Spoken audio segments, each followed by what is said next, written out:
Just 1 second. Okay, go right ahead. All right.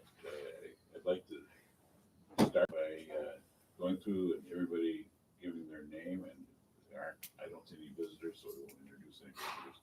I'm Kevin LaWar, I'm the Vice President. Nancy Jaguar, trustee.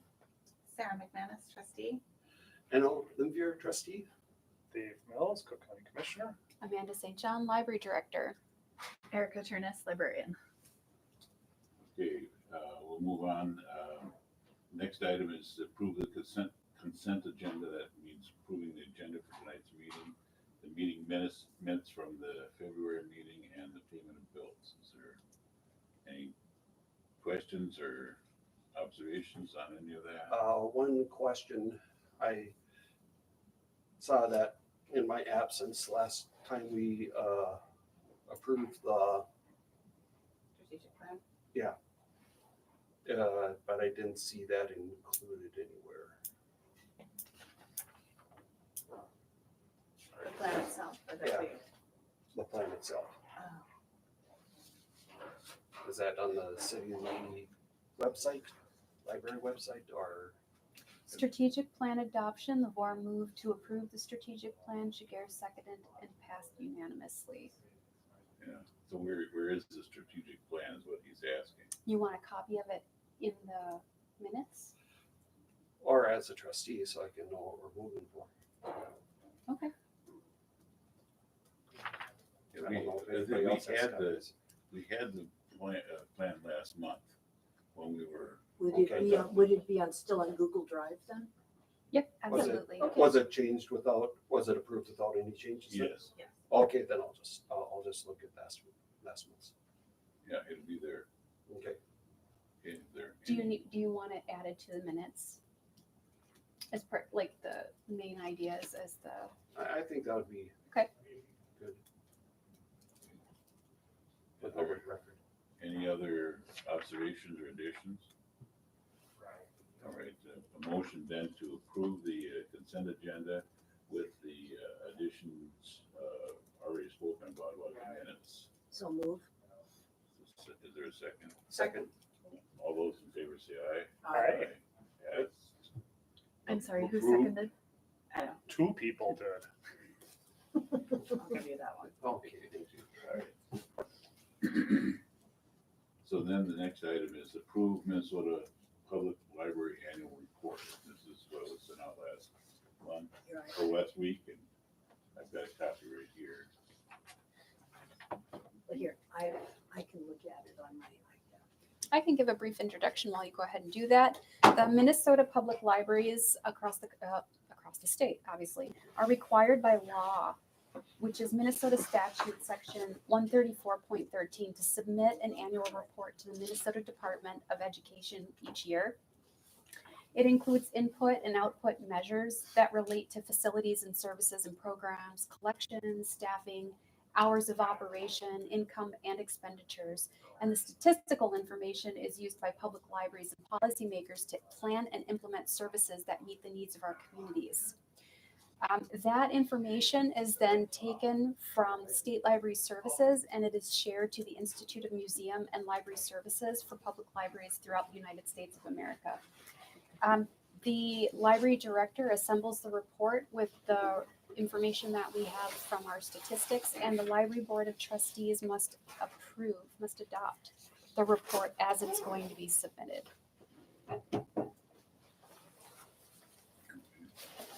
We'll note that Mr. Gary is here now. We're at C on the agenda, approval of the public library annual report. I'd also like to make a change. Fields 016M through 019M were empty. This is about volunteers. It's late in the Zero or report. home? It's not Whatever page seven, have. it's just 8. What were the numbers again? 016M Yes. through 19. Page 8, top of page 8. Yeah. And it should relate to volunteers. I have bottom of page 17. Where are you guys at? No, Do you yeah, have all, we- okay, total, so it would be, is it total number of volunteers? Yeah. And the report will separate them out. When these fields are filled out, 016 through Yeah. 019 or O, whatever we're calling it. Mhm. It will say that we had 0 teen volunteers in 2023, that we had about 8 adult volunteers that completed Oh, okay, 120 volunteer hours of service. okay. And what are those adult volunteers? So these are volunteers who helped us with the film committee. This is when the Library Friends of Cook County come in with the film series and they offer snacks and refreshments. We also have some lovely people who do gardening for us out front.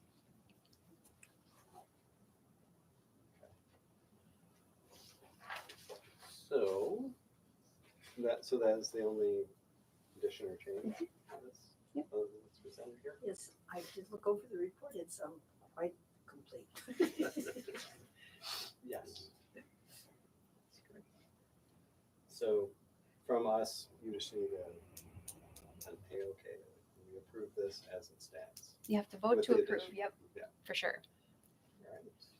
Well, I would take a motion to approve the Minnesota Public Library annual report with the addition of volunteer hours.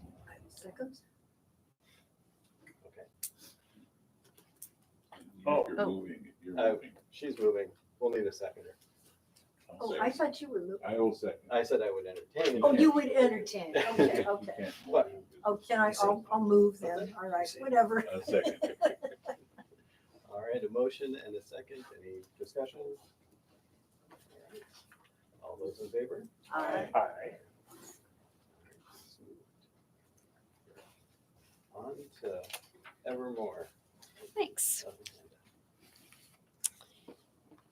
So for the director's report, I want to thank Nancy for asking questions about the boiler at the last meeting because we went in and it was frightening. There was a primordial soup laying on our floor underneath. Anyway, that was cleaned up. And we also had Jamar out to service the boiler. So at this point, this was one of the little, one of the smaller projects, let's not call it little, one of the smaller projects that I had listed on our, on the list of improvement opportunities that we had for the library. And so our neutralizer assemblies were replaced and a larger expansion tank was installed. Okay. It's the expansion tank, so the work is complete. It cost about $3,000. The majority of that cost is the expansion tank itself, as well as the labor to install it. Condensate traps were cleaned and the boilers received their annual maintenance, calibration, and inspection.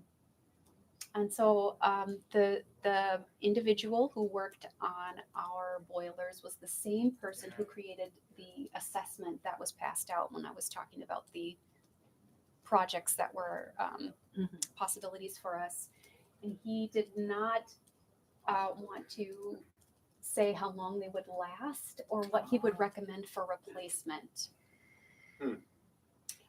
But I did ask him Yeah. to make his professional judgment about whether it made sense to do the project as it was done or to stop and replace the boilers. So he felt that updating what we had was appropriate.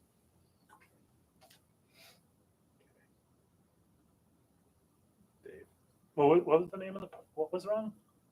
What were the name of the parts that were replaced? There's the, Neutralizer assemblies, condensate traps, a larger expansion tank. And then we did annual maintenance and calibration. neutralizer assembly. That's the part Yeah. I'm like, what is that? Okay. That thing was making the leaking puddle on the floor. Hmm. You saw the photos? Hmm. Yes. Yeah. I was gonna guess it was the compressor. Because well, anyways. But Yeah, I mean, that would make sense. it's no longer leaking and it doesn't look like anything else is gonna leak in the near future. Right. Okay, that's where we want to be. The technician also said that the drywall is flush to the concrete wall behind it. And while he was working and installing the larger expansion tank, he did not see any mold. Oh, that's wonderful. Okay. Yeah, Yeah. that's great. And why, they say why the larger expansion tank? It was explained last month in what Okay. was presented. It was to put less pressure on the system. I think if I remember right, how it was worded, Okay. but it was part of the discussion last month. No, that's excellent about the mold, because when we went in to look and there was that, whatever it was down in the water, all I could think of was, ooh, this looks like maybe the beginning of mold. Sure. So, Okay. Okay, Very good. so boilers, check off that list. It's done.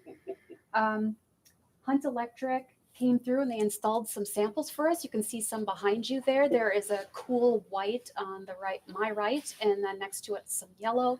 That yellow is what we're going with in most of the library here. yeah, this is the cool white. Yes, Yeah, we don't want that. right. I agree. Yes. Then in the lobby, there is one noticeably bright. You could see it from here. Maybe Kevin cannot. Light that is the sample of the canned lighting. I'm a little concerned about its brightness, but we've been living with this for a while and I think it feels good. I think it's going to be nice to brighten up the staff areas. Okay. The ceilings in the space behind us and in the small meeting room over there are closer to the ground, so I have a little hesitation in those areas. Hunt Electric said that they're going to work us in to their schedule. So I'll just get a call the day that they're ready. It's not on a schedule or anything, but they thought they'd be here by the end of this month, so hopefully pretty quick. And then they are willing and able to work around our operational hours, so we will not have to be closed. Oh, isn't that wonderful? It's very exciting for me. It is. Yeah. We've got 2 days. So, Amanda, explain again your hesitation for in there. If you can see the brightness of the light in the lobby, it's almost a distraction from my point of view. We've got it at the lowest color, temperature, and brightness setting that those types of lamps can make. I'm so happy that you're taking the time to look at samples. Thank you. Yeah, thanks for encouraging me because I probably wouldn't have. So that if you bring it in, so what's happening is there's a can and the light bulbs that we currently have are at the top of the can, but the new LED lights are low to the bottom of the can. Got it. And so the brightness of the light, it kind of, for me anyways, it hits me a little harder while trying to brighten the space. It's a little glaring. And I'm just having some questions about how comfortable that's going to be with a lower ceiling. Can we try something else before they're all installed? This is a great question. And when I was speaking with Terry, who's going to be our installer, he said, with the canned lighting, this is kind of what you can get. It's this, and it has multiple settings on it to go brighter, darker, cooler, hotter. He showed me all the Faster. settings. I don't know. Longer. Maybe suddenly Daft Punk is in my head doing the do-na-do-na-do-na. That's exactly where I went. Yeah. So could they then, at least theoretically, set the lights to be less bright? That is That as is low at as the it goes. lowest. Now Oh, my. there is one option where the light is set much further into the can, or so we think, and that is twice the price. Oh, gosh. So I'm inclined to let them come and do this project and 1, 2, 3, 4, 5, 6, 7, 8, 9, a handful of light bulbs that I think are going to be a question. Okay, so we would be not doing them all at once, or we would be doing them all at once? They're gonna come in at night and do as much of the project as they can, Okay. right? So it's a different product that would be up in the cans versus what Mhm. is currently being suggested. It's so it'll be the same design, and then where the LED disc sits Mhm. could be higher in the can, which would alleviate some of that brightness. Mm-hmm. How much is twice as much? Mm-hmm. Because Like $100 to $200 or $1,000 to $2,000. What's the? I don't know. yeah, Um, it might be worth it. Is where I. I'm what I thinking was you're right, wondering. Dave. I mean, especially if we can differentiate, just these could be the ones. raised Or up, and yeah. The other ones could be the half price, full price. If you're worried about brightness, but that's how they're designed, right? The can is designed to block the light going that way, just have it go down. And so if you put an LED at the bottom, that's kind of not how it was designed originally, as far as lighting the space. But if it's advantageous for a workspace or whatever, I just put in 4 in there oh, instead of doing all 9. Might look weird to have half of them one way and half. I mean, Yeah, we're trying to get uniform here, I think. Well, I like the idea of if it, what would the cost be? We don't know. Yeah. Or we do So know? maybe we could figure that out, and then maybe we could say like, okay, the ones that are a little cheaper out here, the ones that are more expensive back there, Yeah. or the impact will be greater. Mhm. I do care about cost, of course, but my bigger concern is the quality of light that we're looking for. So Yeah. that's my number one priority. In 5 years from now, we don't want to say, yeah, that's nobody's sitting in that room anymore. And, Well, no, I mean, I think it's a very valid concern. Yeah. And, you know, I had, in St. Paul a number of years ago, I had, did some changes in lighting in my home office and it was horrible. Yeah. So, Can be a big Yeah. impact. So I've been interacting with staff and a couple of board members, as well as a few members of the public to kind of get some extra opinion, especially with our samples in place. I tend to be more sensitive to the shift in light. I have had some people say that they think this room is dark and it would benefit from some brighter lights. So it's one of those things that's hard to call without doing the change in. yeah, and the other thing, and granted, we don't always have sun, but this room does have windows too. Mhm. And so, I mean, there's such thing as too much light. Please forgive me. I'm going to go look at that. I mean, just 'cause we're talking about it. I mean, there should be, with this light, It's there should really be, bright. this will cover this much area. You know, and especially since it's down on there, it's gonna spread out more. So you probably don't, I mean, it has 15 lights in there. You probably don't need 15 lights even with the softer bright ones. With this, or, you know, with the, so I would ask them for an arrangement to do even light throughout there, but I don't think it's gonna take 15 new ones to do it because it's lower in the can, so it is gonna spread out more. So it isn't just gonna be like a spotlight. It is gonna spread out more. So I think a new arrangement of that would be Okay. a I possibility. think it would be, I think that's a good idea. I think it would be worth out, you know, asking about that. I guess my concern would be with that arrangement, would we get dark spots? But, you know, I don't know. It's just, it's worth asking them. Yeah. Presumably they do the lighting design, they're experienced. So. I should say, presumably they'll know and be able to get some feedback.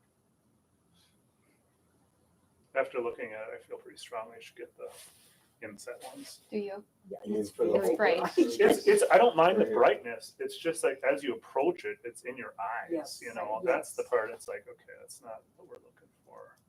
I want good, well lit things, but just Well, and not in my eyes. not in your eyes, and then too, it can reflect sometimes off of the paper when Oh, you're yeah, reading yeah. and off your glasses. Yeah. And so, yeah. Okay. So I think we're saying that you like the ones that are twice as much. Probably. Probably. We would like to get some. We would like to. Because if it's like 1 million to 2 million, I'm out. No. If we approved a 1 million lighting project and forgot about that. Yeah, that's a big one. Yeah, That Oh, one. whoops. it's a very bright bathroom. I'll tell you. It's like those 10 things you used to have in hotel rooms. Red light. Okay. I have been trying to get the spigot replaced for a year and a half, 2 years. How it was left is in the fall of 2023, North Shore Plumbing and Heating, welcome to the community. They took a look and they didn't have the time to be able to get the part and install, but they were planning to get the part and have us installed this spring. They let me know that the part is there, the hydrant is there, but they can't do the work if they don't have back access, which I explained that we don't have. Uh-oh. Back access? You We're mean not, we have, No, there's no access through the back wall of the bathroom, is that? it's in between these two, the windows here behind you is where the spigot is. Okay. And it leads to the janitor's closet, Mhm. but we're not aware that there is a back access. So that's where our conversation is starting this spring. Okay. You might have to tear into the wall or something. Is that Bring a drywall saw. doesn't end? No, This building stuff, you know. Yeah. Open up a wall and But that'll probably have to be during business hours when they get to that. I bet. Yeah. I don't know. And then it'll be, once that happens and it's installed, then it will take forever to get the drywall fixed. now, That'd be, let's that'd just be take it one at a something- time. Listen, I Would live that in the be Grand Marais maintenance condos, of the which isn't city? a building with many deficits, shall we say? So, yeah, Soon to be fixed. well, it's never fixed. Could we use city maintenance just to I think you estimate and just cut out the drywall around it and all of the access? Yeah, for sure. I'll be talking to my peer. Okay. Programs, and I'd love it if Erica's would like to talk about winter reading program. Sure.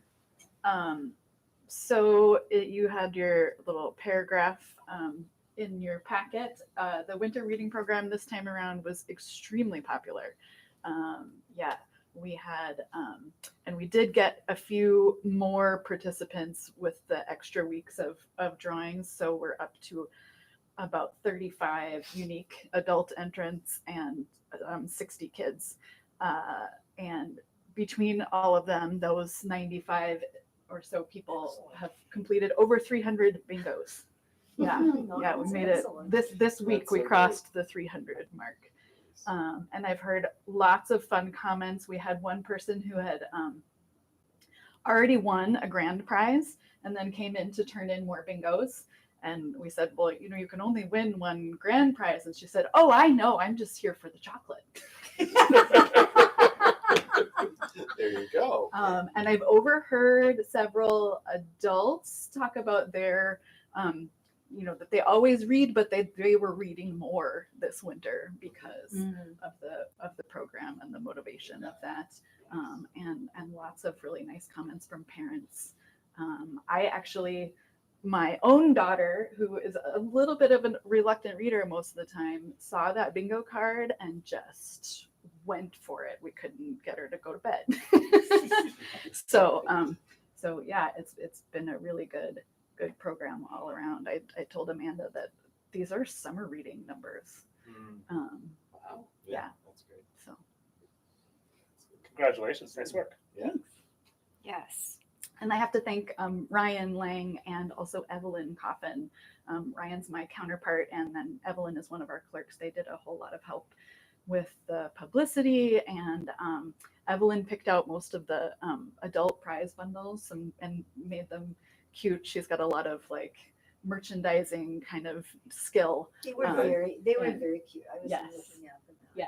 So They were she did very a fantastic job with that. And I have to say, Ryan is really on top of things, writing news releases and getting out the information. I mean, Yeah.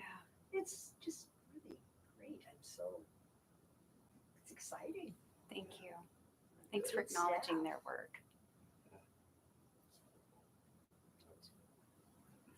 then Friday Night Reels performed similarly. We had a 10-week program this year, as usual, and had a total of 297 audience members, which is about 8 more people every single week than we had the year before. Also, participants tend to be very generous with contributions. This year we had $729.75 that participants donated back to the Library Friends of Cook County. And of course, that money can circulate back into our library, but as well the 4 school libraries that the Friends support. The Friday Night Reels program, I don't know if I have it here, cost us this year about $1,900, and the Library Friends of Cook County awarded us $1,600 to cover that program. And with the winter reading program, they covered $1,459 to make these programs as successful as they were. We also had more than 100 people who came to hear the Duluth Superior Symphony Orchestra on Valentine's Day, and nearly 50 people listening to Stacy Drulard talk about Chippewa City and our current programming levels. What am I trying to say here? Oh, I'm just making a note that we're able to do this level of programming, to host this number of people and this number of programs, because of the change that you helped us make in our staffing structure, where we now have 2 full-time librarian ones focused on advanced library work. And of course, programming is just a part of what you're looking at, because we also have more books going out onto the shelves and more cataloging that's happening, and things are starting to get moving and to be refreshed. So thank you so much for fighting for that with us. Pretty easy fight, as far as fights go. That's Are you looking for something tougher? It's gonna come one way or another. So I don't need to look. Do you have any other questions for me? Okay, It's pretty impressive. thank you. I know, Just thanks. yeah, I know in the past, we've talked about some difficult staffing levels, right? People are getting burned out. Do you feel like we've gotten largely through that, past that, just as far as,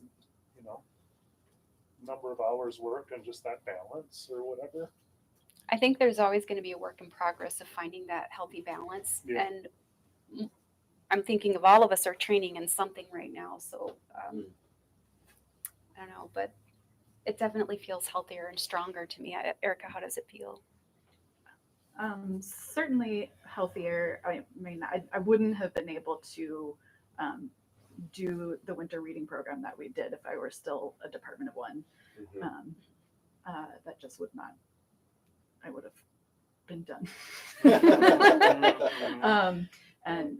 So, yeah, and having help with the collection development and the cataloging has been really a big Good. chunk off of Yeah. my plate.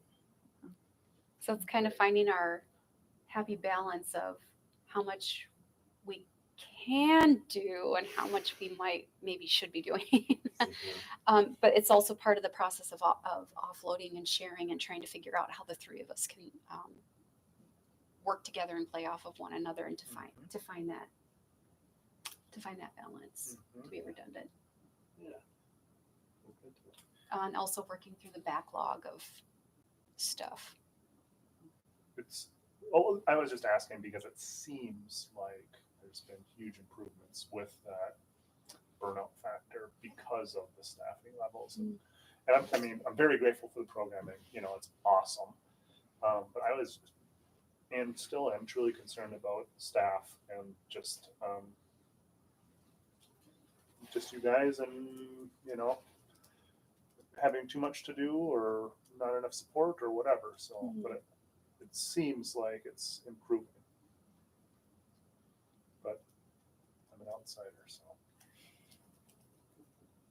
Well, very good.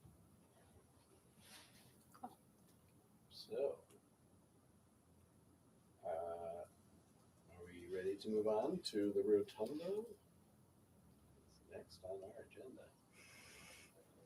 Okay. So I've been able to speak with one contractor about our rotunda. And just for demonstration here, for conversation, rotunda. Um, Nice. the Steel rotunda on this side of the building over here has bricks that trim the top of our wall that were sliding out of place by an inch or 2 inches and coming loose. City maintenance patched those, but it's not a permanent fix.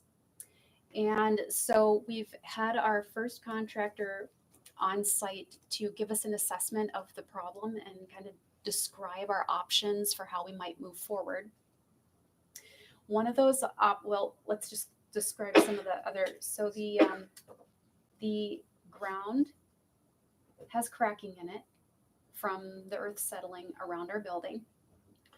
The wall has cracks that move up it. And then we also have the bricks that were sliding from the top. The contractor had recommended that we proceed in stages with the work, so that the first thing we might do is grind out the cracks that go up the wall and patch and repair those.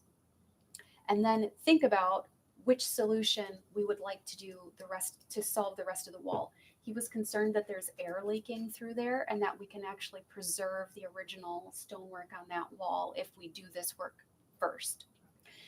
Then he felt we should know that the cracking repairs are going to look ugly. It's going to be like a Franken wall. And so you're going to have to decide if that is a problem aesthetically, or if we want to do a solution like painting the wall to sort of mask some of the crack repair and retain the original wall, or if we want to do something where we build out a facade that would go around. And the building out part, the recommendation was that we would do something about 12 inches off the wall all the way around. There would be pins that anchor this wall against the original stonework, and then we would build the trim on the top of that. Instead of being bricks that are pointed down, would be something that sits like this and matches the rest of the building. So there are actually two types of trim out there. A concern that we would have about building the wall out is you're going to block in the staff doors. So it's going to be a 12-inch wall on either side of that. And secondly, the ground is cracking and shifting. So you're going to build a facade on an unstable ground. So I've only spoken with one contractor, and those were the recommendations, was to start with repairing the wall as it is by fixing those cracks and filling in and deciding what you want. I also had this individual tell me like how dangerous is this going to fall down tomorrow? Like how urgently should we move forward with this project so that we can prioritize? And he used a very, very technical method of determining safety, which was he grabbed it with his fingers and shook it as hard as he could and said, the bricks aren't going anywhere, so you have time. Did he do it with the top one? Yeah. Oh, okay. because that's where the biggest shift is, right? Yeah. Yeah. That's the parts that is most concerning Yeah. to me. Is it, and I don't know if he said this, but is it likely because the ground is shifting that whatever repair we do will need to be redone or revisited in another 5 years or whenever?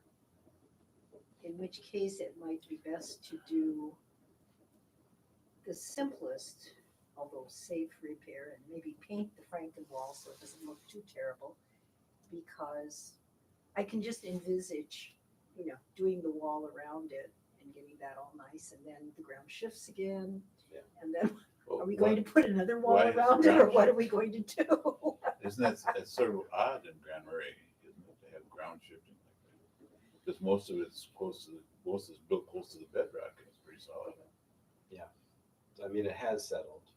Yeah, but just wonder why, because that's Yeah. a good. Will it continue to settle? Yeah, exactly.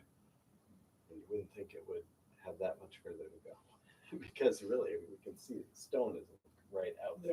Yeah, There's not that far you can go, but I it think, must have So- been with the flooding and yeah. everything. It I think softened it's up. been there since before. Dave, you remember Steve was here going out and looking at the eaves Yeah. and the cracking, I think. Yeah. Okay, so a couple of things more are coming up for me. One is concrete. I don't know there's a stone worker in the room, but the bricks that are currently in there, they are supposed to expand and contract for X many years before they're cured. And the contractor said, it looks like whoever installed this work estimated accurately where the cracking or the settling might occur because you can see where the seams are in the wall. So they thought this is not all that surprising. The second thing is that on the rotunda, underneath that top layer of brickwork, there are little wooden things sticking out. I don't know, like a wooden structure that sticks out of the wall under the brickwork, and he thought that wood could have been expanding and contracting, causing the brickwork to come loose. And so part of this person's solution would be to remove the brickwork and see if there's any new information about what that trim is doing, but to take it out and to do the other type of top on it, other type of trim. Another thing I wanted to say, and for Enno, who's not here, because I think he's the one who asked the question about whether there is a facade as opposed to a stonework solution that we could do, is that it's not ideal. It doesn't work very well on a radius. I'm not sure why we didn't discuss when I was working with the contractor. I don't know why we didn't discuss like taking the stonework off and building it from scratch. That's where I was going. That's where my mind was going. It's called tuck pointing when you grind out the mortar and fill it in, and it doesn't have to look bad. I think what he was saying is it would look different, right? It wouldn't match, but you could tuck point the whole wall. Yeah. You know, Yeah. that's also an option. I don't know how We terrible spend it'll a lot look of though. money at church to do that with all the bricks. Oh, All the with the rocks. rock, yeah, that's next but level. 6 years ago, spent $104,000 to fix the roof and to repoint all that. Yeah. We tuck all that. Yeah. And that seems like a common thing to do. Yeah. To do the tuck pointing. Yeah, And, it is. You know, it's just an aging wall, and we can expect that it will last for a number of years, hopefully, before we have to do it again. But Maybe just tuck point the cracks and then or see how bad it looks. I like the stage idea. Yeah. yeah, I like that too. Do we have Have a look at it. and do we know like so there's the sidewalk, right? The building's not built on the sidewalk. But there's cracks besides that, and like the brick is on a foundation, or is it like a wood framed wall that has the block added to it for I the see what look? you're saying. Like, is the block facade already? Yeah. It's a question. Because if it's coming off, that kind of makes me think it is just a facade. So we could put a whole different material on there if we wanted to. Yeah. Like If it- metal, yeah, That's an that would interesting be good to question. see if it, or to find out if it's a wood framed wall, which I'd assume, but I don't know anything. If we could get the blueprints, are those in our folder? No. I don't think they Teasing are, but they you. can be. They can't be. There you go. You can look at the originals, I'm pretty sure. That'd be awesome. Yeah. We could, but And I think the city just scanned them, so they'll be digitized. Well, they're doing theirs, but They probably have yours too, or they probably have this. What do you think? Didn't they? they're Sure. here. They're here. City should have it. I don't know if they have a copy. I don't know. we'll That's a get good to question. we'll compare them. But I don't like the idea myself of like building out. I think No, that sounds I think silly. that was just a, No. yeah. I think that's it's good. It's a good thought. It's a good thought experiment that can just come to a close. It is complete. Well, what other? So is it just kind of We dig in and find out, or I guess we could look at blueprints first. We could look at the Yeah. blueprints. We could also ask another contractor. That Well, would you not be tried a bad that though, idea. right? I just gotta go further down the Okay. shore. Good point. There you go. Yeah. Well, I think we should certainly think about a second opinion. Yes. Oh, I think so. Just see what we can find out. That's prudent. And they might have some other solution, or they might be able to look and say like, oh yeah, it is definitely a facade.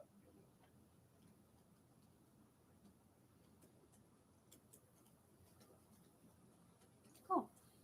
Alright. If anybody comes up with awesome questions, email them to me so that I can have them when I'm talking to folks about the rotunda. And names of contractors. Right. Yes, for sure. For wider opinion. So, and locally we have Crawford, Haugen, and Erlinson that I'm aware of. I've contacted all three of them. Who did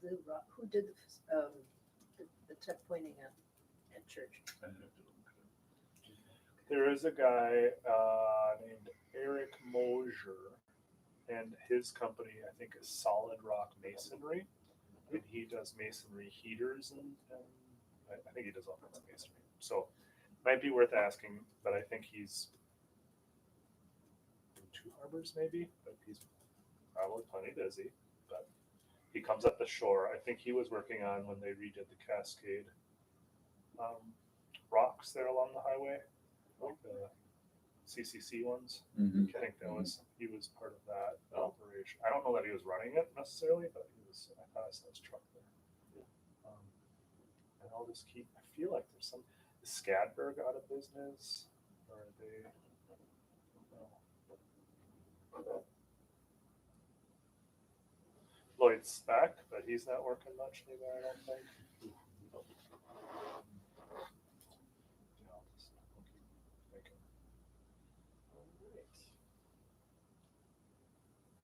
Are we feeling complete here, folks? Anything more? Anybody? Okay.